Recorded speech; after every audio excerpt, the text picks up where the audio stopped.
यो कुरा यसमा ल्याएको छ। अब तपाईँ र मैले विचार 158लाई चाहिँ यहाँ धर्म परिवर्तन होइन गर्न पाइँदैन। यो गरेमा कति वर्ष? 5 वर्षसम्म र 50,000सम्मका जरिमाना। यो सम्मले के कुरा देखाउँछ भन्दाखेरि न्यायाधीशलाई स्वविवेक अधिकार दिएको छ कि न्यायाधीशलाई स्वविवेक अधिकार दिएको छ र हामी कानुनी विद्यार्थीले पनि त्यो लुपहरूलाई हेरेर हामी परिभाषा गर्नुपर्छ। किनकि यो व्यक्तिको पृष्ठभूमि यस्तो छ, उहाँको ब्याकग्राउन्ड राम्रो छ, त्यस कारणले गर्दाखेरि श्रीमान उहाँलाई चाहिँ अलिकति थोरै सजाय दिनुपर्छ है भनेर चाहिँ भन्नु पर्यो। त्यसैको आधारबाट अहिले हाम्रो पास्टर केशव आचार्य 2 वर्ष र 20,000 जरिमाना उहाँले चाहेको के थियो? 5 वर्ष। उहाँले चाहेको थियो के हो? 50,000 होइन? यो सवाल छ। अनि अर्को सवाल के छ भन्दाखेरि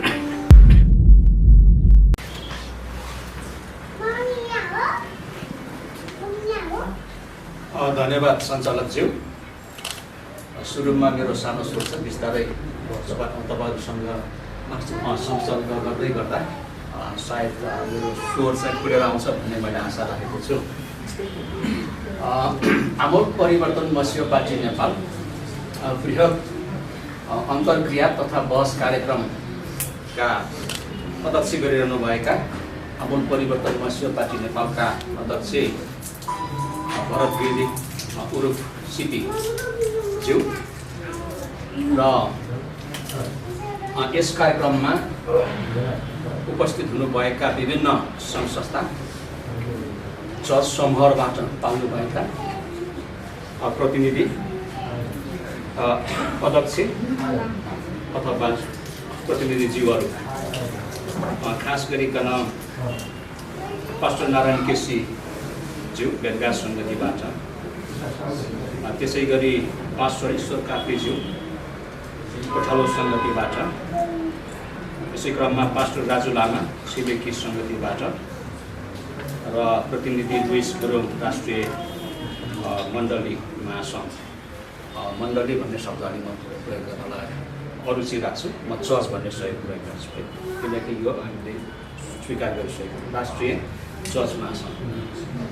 र उपस्थित यहाँनिर यस कार्यक्रममा आमन्त्रित भएर आउनुभएका आदरणीय दाजुभाइ दिदीबहिनी महानुभावहरू, महिला र पत्रकार मित्र साथीहरू, साथै आमूल परिवर्तन मसियो पार्टीका पदाधिकारीज्यूहरू, यहाँहरू सबैलाई सालोम र राष्ट्रिय क्रिस्चियन महासङ्घ नेपालको तर्फबाट जय मसीह र यो मेरी क्रिसमस यहाँको बिचमा व्यक्त गर्न चाहन्छु।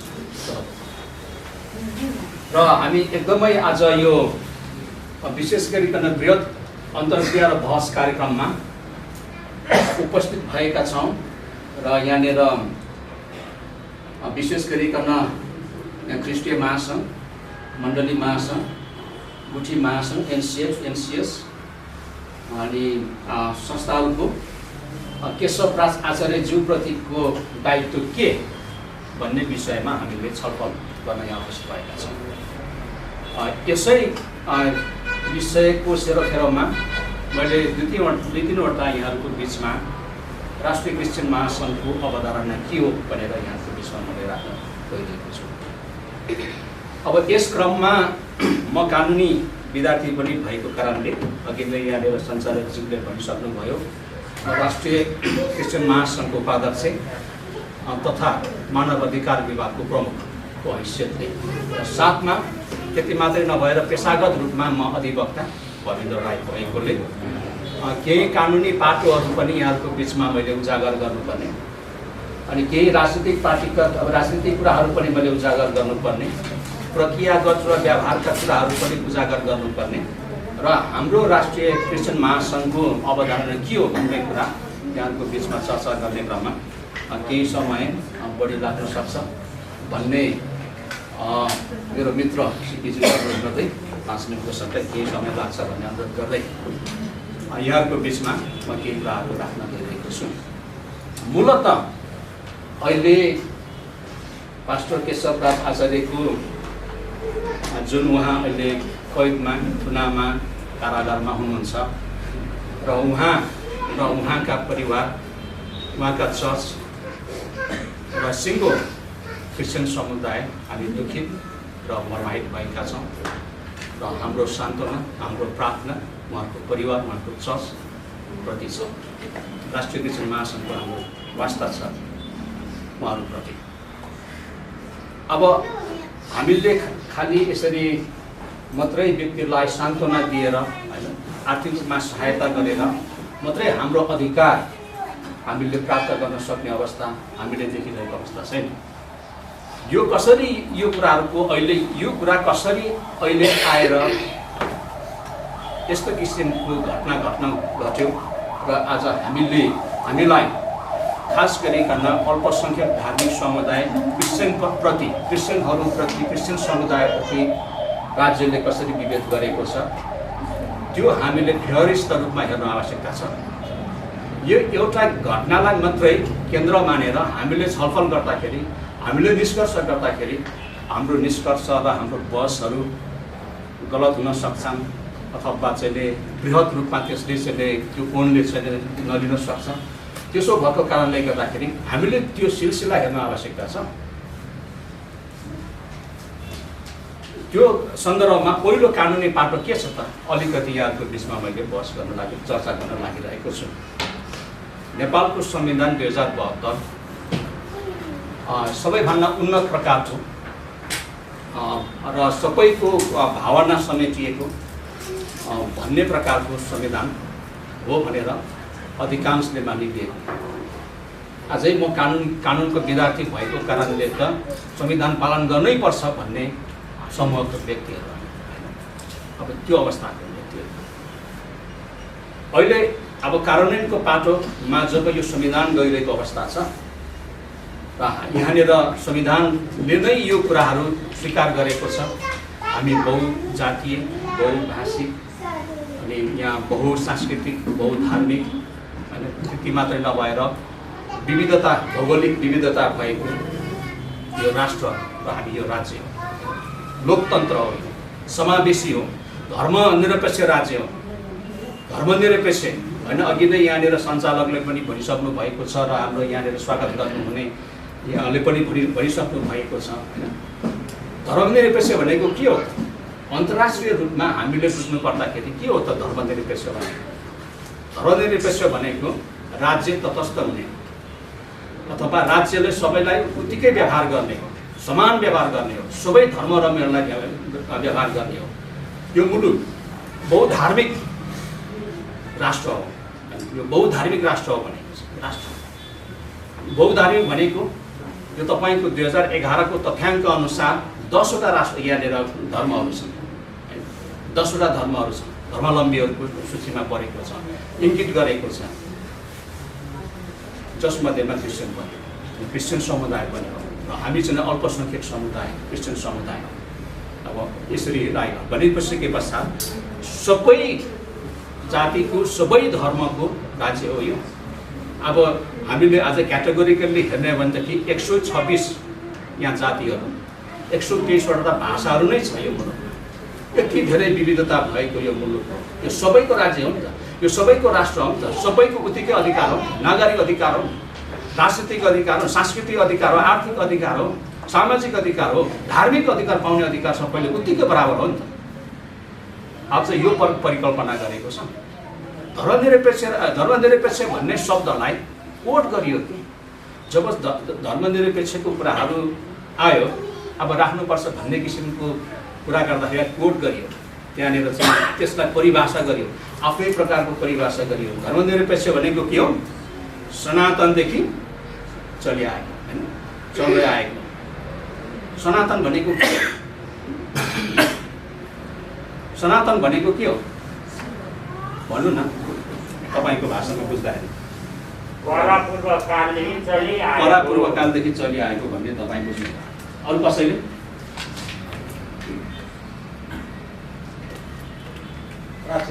हजुर, प्राचीन।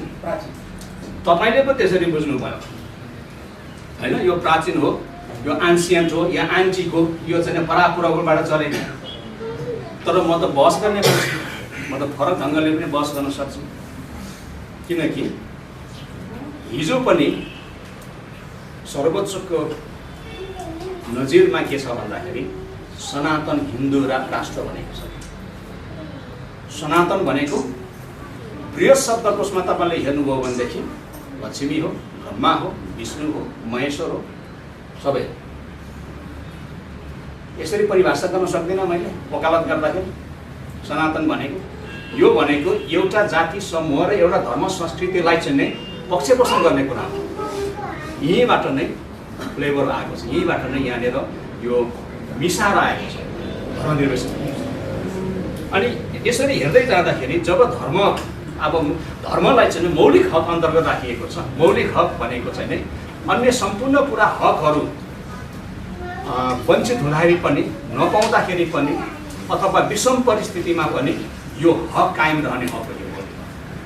यो चाहिँ नै तपाईँले बिदाको अवस्थामा हैन, बिदाको अवस्थामा, युद्ध भएको अवस्थामा, हरेक अवस्थामा पनि यो हक चाहिँ नै कायम हुने हो। उपचार पाउने हक हो यो हक अन्तर्गत मौलिक हक भनेको त्यो हक अन्तर्गत राखिएको धर्म सम्बन्धी हक हो। म अलिकति चर्चा गर्छु यहाँको बिचमा। अब धारा 26 मा मौलिक हकको भाग 3 को चाहिँ धारा 26 मा संविधानको उल्लेख गरेको छ धर्म सम्बन्धी हक हैन। अब त्यहाँनिर आफ्नो आस्था अनुसार धर्मको अवलम्बन, अभ्यास र संरक्षण गर्ने हक हुनेछ। यो प्रदान गरिएको छ।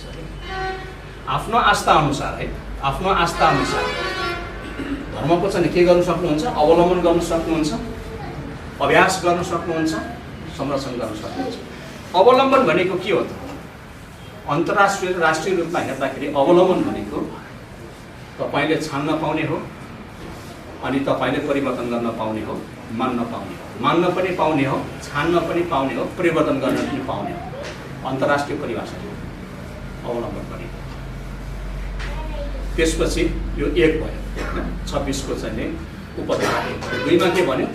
आफ्नो गुठीको स्थल अनि त्यसपछि त्यसको संरक्षण गर्न पाउने भन्ने हो।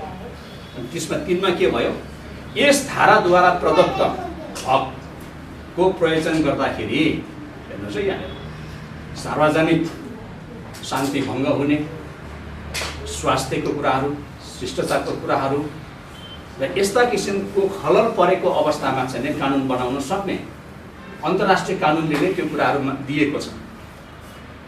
अन्तर्राष्ट्रिय कानुनको कुराकानी गर्दाखेरि यो विश्वव्यापी मानव अधिकारको विश्वव्यापी घोषणापत्र 1948 नागरिक तथा सांस्कृतिक नागरिक तथा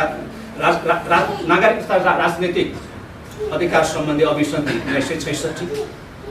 अनि त्यसै गरी तपाईँको चाहिँ आर्थिक, सांस्कृतिक र सामाजिक अधिकार सम्बन्धी अभिसन्धि 1966।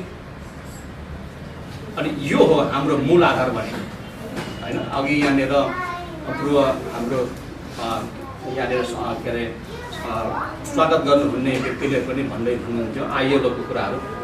सायद आईएलओको कुरा चाहिँ नै यो श्रमसँग सम्बन्धित कुराहरू हैन। तपाईँ चाहिँ नै तपाईँ र मेरो श्रमको कुराहरूमा हैन विश्वास गरेको कारणले, आस्था गरेको कारणले हामीलाई चाहिँ नै जागिर नपाउने हो भनेदेखि त्यो कुरासँग सम्बन्धित हुन सक्छ। तर मूलतः यी 3वटा आधारहरू अन्तर्राष्ट्रिय आधारहरू हामीले प्रदान गरिएको छ। यहाँ के छ भन्दाखेरि विवेक हैन, तपाईँको चाहिँ विचार, विवेक, आस्था वा स्वतन्त्रताको अधिकारको स्वतन्त्रता प्रदान गरेको छ। अनि यो स्वतन्त्रता यो राज्य नेपाल राज्य हैन, म यो नेपाल राज्य यो हुबहु मान्छु भनेर हस्ताक्षर गरेको हो। यो पार्टी राज्य हो, पार्टी राष्ट्र हो यो नेपाल। त्यहाँ भएको कुरा मान्छु हो। राजनीतिक तथा नागरिक अधिकार सम्बन्धी नागरिक तथा राजनीतिक अधिकार सम्बन्धी अभिसन्धि 1966 मा भएका हुबहु म मान्छु। त्यहाँ भएका चाहिँ अवलम्बन गर्न पाउने, अभ्यास गर्न पाउने, संरक्षण गर्न पाउने यी सबै कुरा म मान्छु। के कुराको कुरा मान्छु भन्दाखेरि विवेक, विचार, विवेक र आस्था वा धर्मको स्वतन्त्रताको कुराहरू अक्षरश म पालन गर्छु। त्यो भनेको मान्न पाउने, छान्न पाउने, नमान्न पाउने, इन्कार गर्न पाउने यी सबै कुराहरू म गर्न पाउँछु भनेर चाहिँ पाउँछ। यो कुरा यही कुरा मेरो संविधानमा, यही कुरा मैले बनाउने ऐन कानुनमा लेख्छु भनेर हस्ताक्षर गरेको पार्टी हो यो राज्य। राज्य भन्दाखेरि तिनवटा तह, कार्यपालिका, न्यायपालिका, व्यवस्थापिका।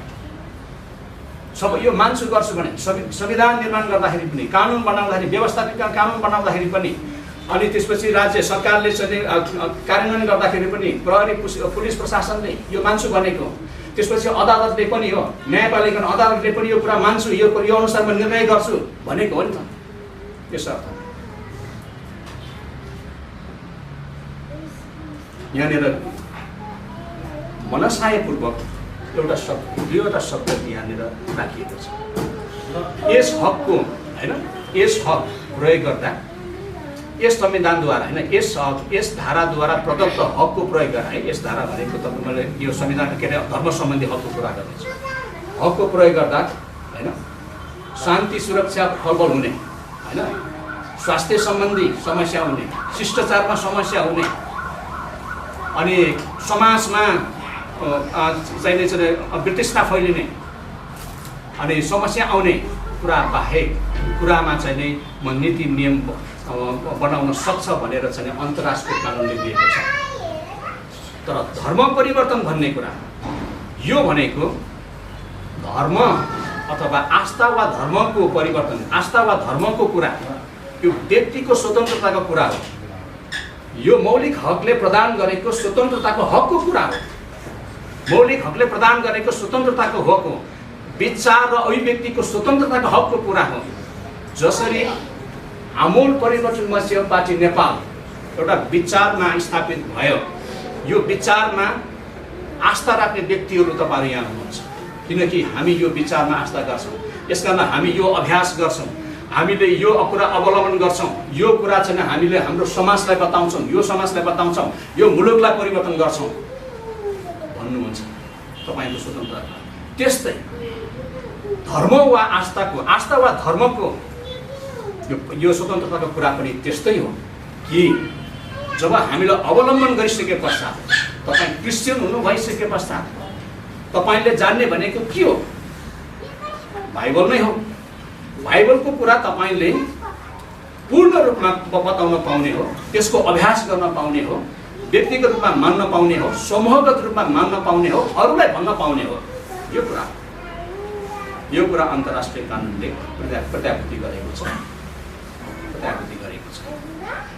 समस्या कहाँनिर छ? यस धाराको हेर्नुहोस्, यस धाराको तपाईँ मिलाउनु भयो भनेदेखि फेरि बुझ्नुहुन्न। म कानुनको विद्यार्थी भएको कारणले गर्दाखेरि पनि यो मेरो कर्तव्य हो यहाँ यो कुरा बताउनु। यस धाराद्वारा प्रदत्त हकको प्रयोग गर्दाखेरि भनेर वा थपेर धर्म परिवर्तन गर्न नपाउने वा अरूको धर्ममा खलल गर्न नपाउने यस्तो किसिमको गरेमा कानुनद्वारा दण्डनीय बनाइनेछ भनेर मनसायपूर्वक त्यो थपिदिएको छ। त्यसलाई कट पेस्ट गरेर फालिदियो भनेदेखि फेरि यो संविधान राम्रो हुन्छ। समस्या कहाँ रहेछ? जहाँबाट चाहिँ पानी आउँछ नि, मूल पानी आउँछ नि, त्यो धारामा समस्या छ। जहाँबाट मूल पानी आउँछ त्यहाँ समस्या छ। त्यहाँ सफा नगरेसम्म जतिसुकै तल सफा गर्नुहोस् तपाईँको पानी त्यो फोहोर आइरहन्छ। त्यसो भएर समस्या यहाँनिर। अब यस अधिकारलाई प्रयोग गरेर संसदले त बनाए कानुन होइन, मुलुकी अपराध संहिता परिच्छेद तपाईँको चाहिने 9, 155, 56, 57, 58 होइन दफाहरू यहाँलाई बन्दै छ। अब यो दफा लागेको अहिले हामीलाई, यो दफा लागेको अल्पसङ्ख्यक धार्मिक समुदायलाई राज्यले सुनिश्चित ढङ्गले विभेद गरेको हामी पाउँदछ।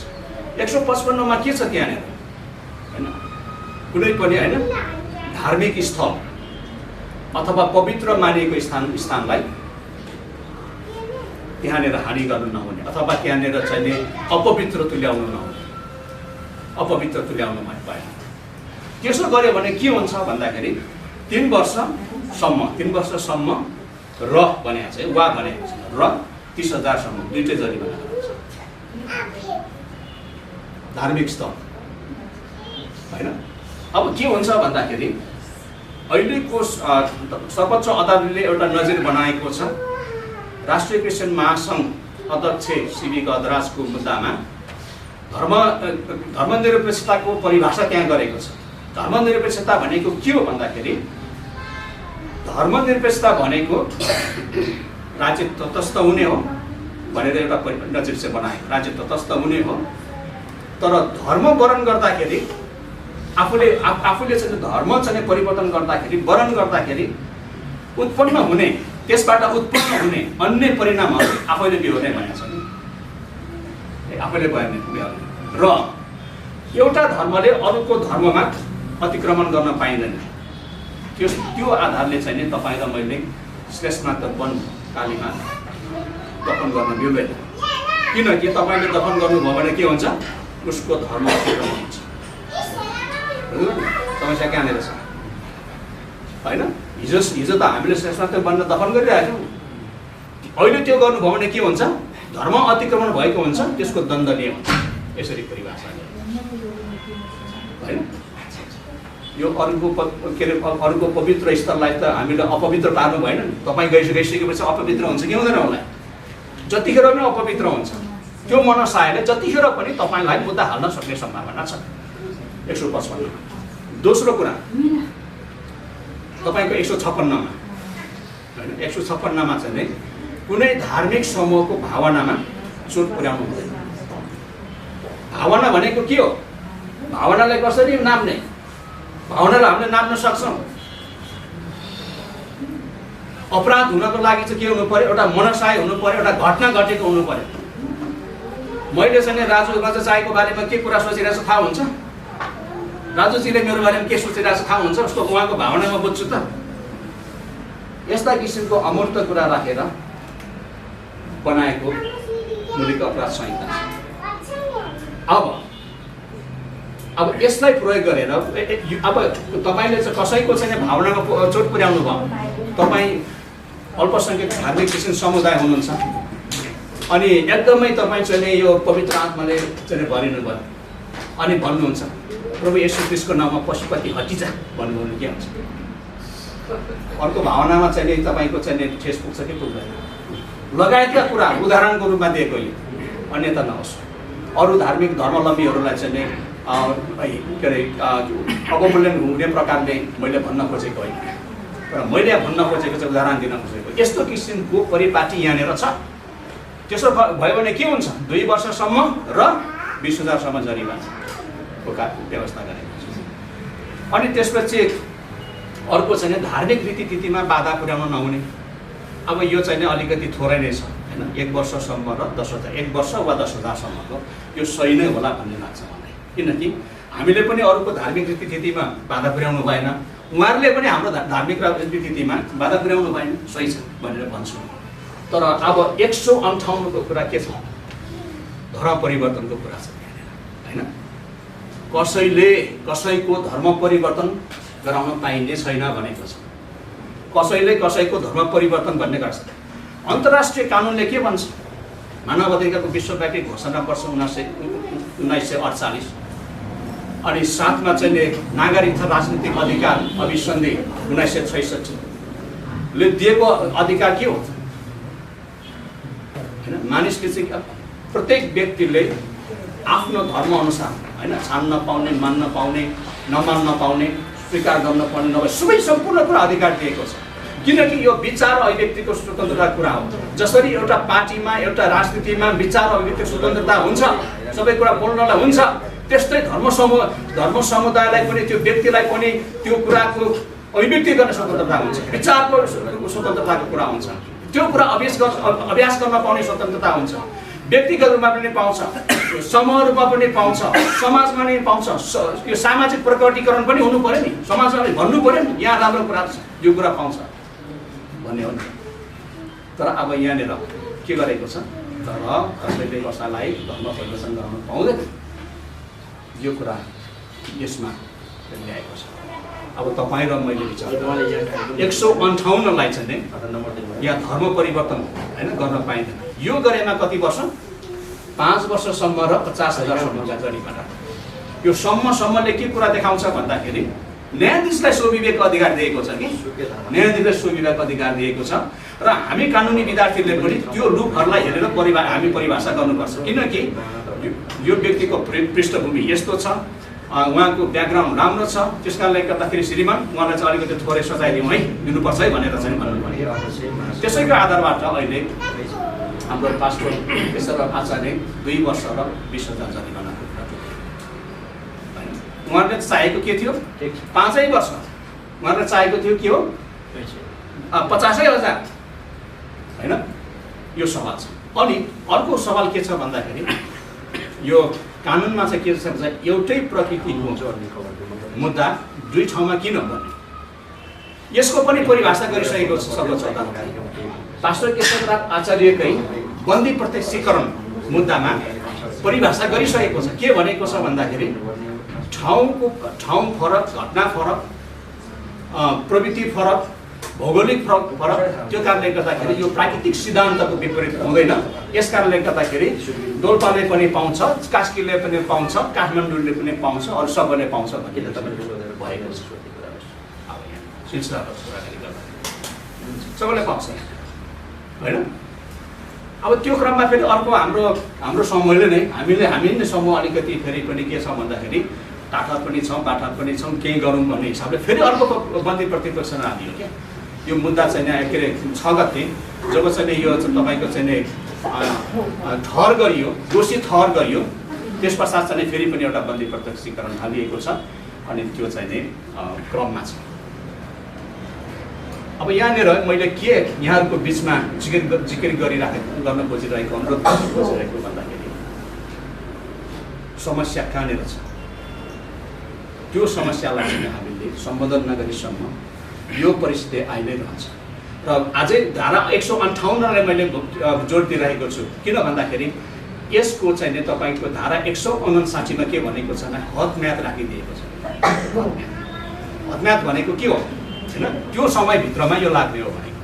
यहाँनिर के भनेको छ भने थाहा पाएको मितिले, हेर्नुहोस् है, थाहा पाएको मितिले 6 महिनाभित्र थाहा पाने होइन। कति वर्ष भयो सेवा कार्यमा लाग्नु?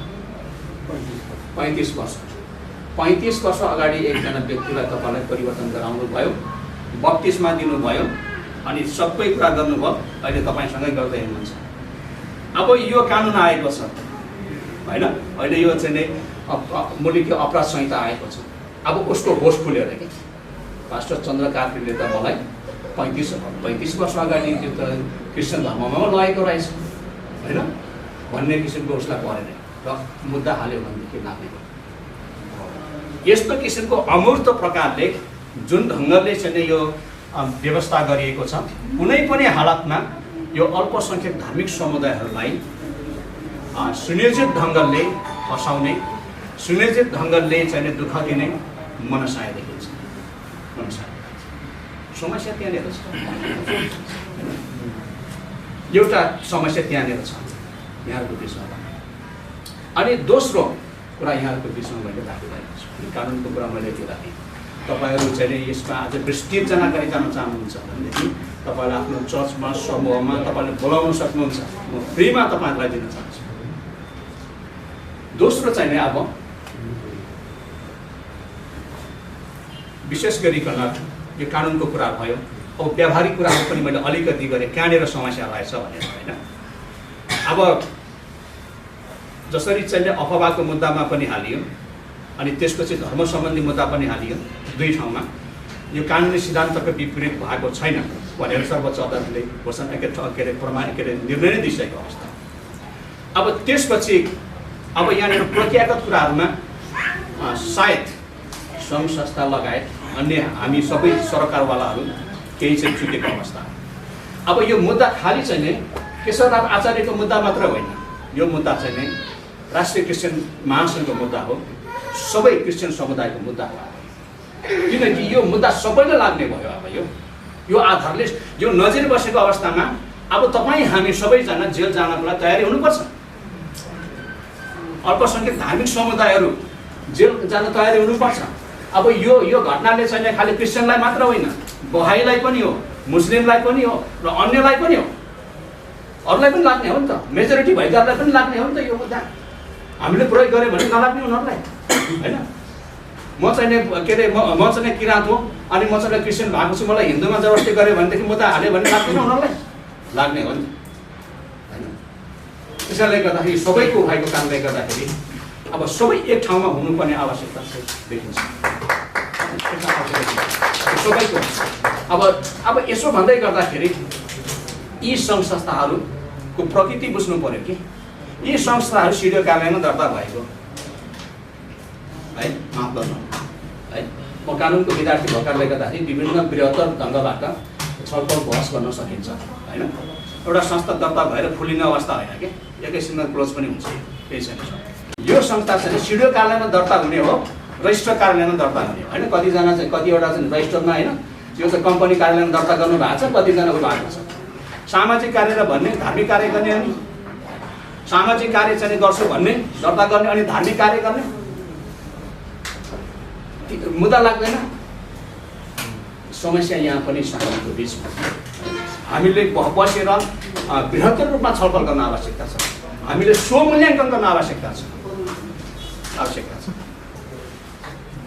जहाँसम्म राष्ट्रिय क्रिस्चियन महासङ्घको कुरा गर्नुहुन्छ, यो भनेको महासङ्घ संस्थाहरूको संस्था हो। गृह मन्त्रालयबाट म आफै परिपत्र ल्याएर होइन, मेरो मित्र पनि यहाँ हुनुहुन्छ, अहिले मत्स्य पार्टीको अध्यक्ष उहाँहरू पनि हुनुहुन्छ, त्यहाँबाट परिपत्र ल्याएर धेरै चाहिँ के अरे प्रक्रियाहरू मिलाएर महासङ्घ बनायो होइन। संस्थाहरूको संस्था हो, त्यसै हुने होइन नि त्यो सबै कुरा। अब त्यस प्रकारको महासङ्घ दर्ता हुँदै हुँदैन यो छाता सङ्गठन हो भनेर हामीले सब उद्देश्यमै राखेका छौँ। यो धार्मिक समूह हो र यो चाहिँ क्रिस्चियनकै हक हितको लागि काम गर्नेछ।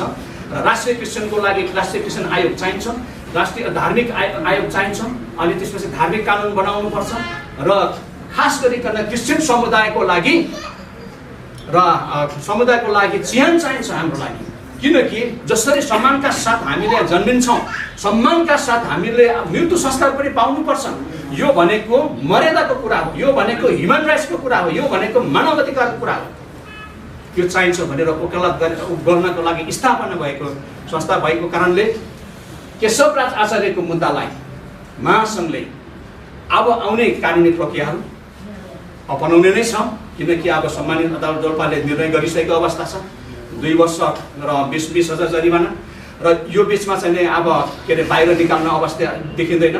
उहाँको पक्षबाट हामीले पनि पुनरावेदन गर्ने, उच्चमा जाने, विभिन्न किसिमको विख्यात विश्लेषण गर्ने, ल्याउने र बृहत्तर रूपमा गर्ने र उच्च अदालतमा गएर त्यसको कानुनी उपचार खोज्ने। किनकि यो सबै क्रिस्चियन समुदायको घटनाले गर्दाखेरि यो महासङ्घको पनि यो मुद्दा हो।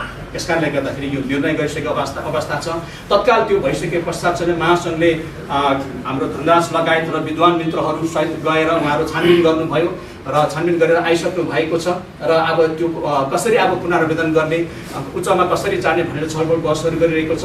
हामी यो पाटोलाई एउटा लाने नै छौँ। र त्यति मात्रै भएन, अब हामी सम्पूर्ण हामी चाहिँ सिभिल सोसाइटी पनि हो के, हामी सिभिल सोसाइटी पनि हो, हामी नागरिक समाज पनि हो।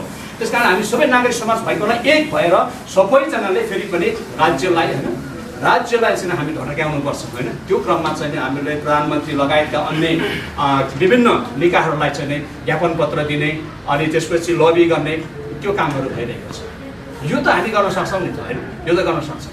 तर सङ्घ संस्थाले फेरि गएर के अरे मण्डलामा नारा जुलुस गर्न मिल्दैन, किनकि सङ्घ संस्थाले त्यो गर्न मिल्दैन। गर्ने बित्तिकै तपाईँको संस्था निर्णय हुँदैन।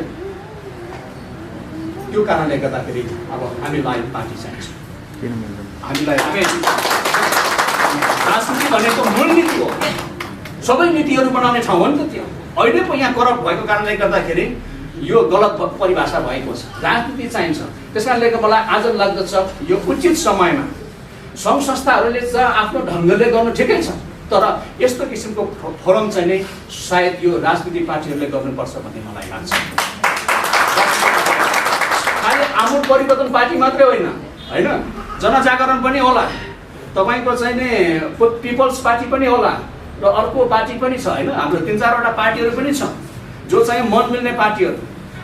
किन एक नहुने एजेन्डामा, किन एक नहुने होइन? के अरे नामैमा एक नभए पनि एजेन्डामा एक हुन सक्दैन। एजेन्डामा एक भएर के खबरदारी गर्न सकिँदैन? मण्डलमा गएर राजनीतिक पार्टीले गर्न सक्छ खबरदारी, नारा जुलुस गर्न सक्छ विभिन्न ठाउँमा, तर यी सङ्घ संस्थालाई त सुविधा किनकि कोड अफ कन्डक्ट छ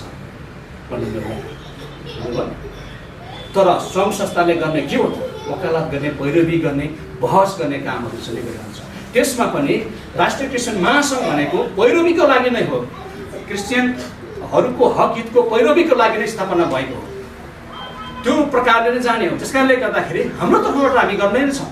तर जुन पार्टीले चाहिँ नै हामीले बोकेको एजेन्डा, राष्ट्रिय क्रिस्चियन महासङ्घले बोकेको एजेन्डा उठाउँछ, त्यो पार्टीलाई राष्ट्रिय क्रिस्चियन महासङ्घको भोट जानेछ, समर्थन पनि हुनेछ।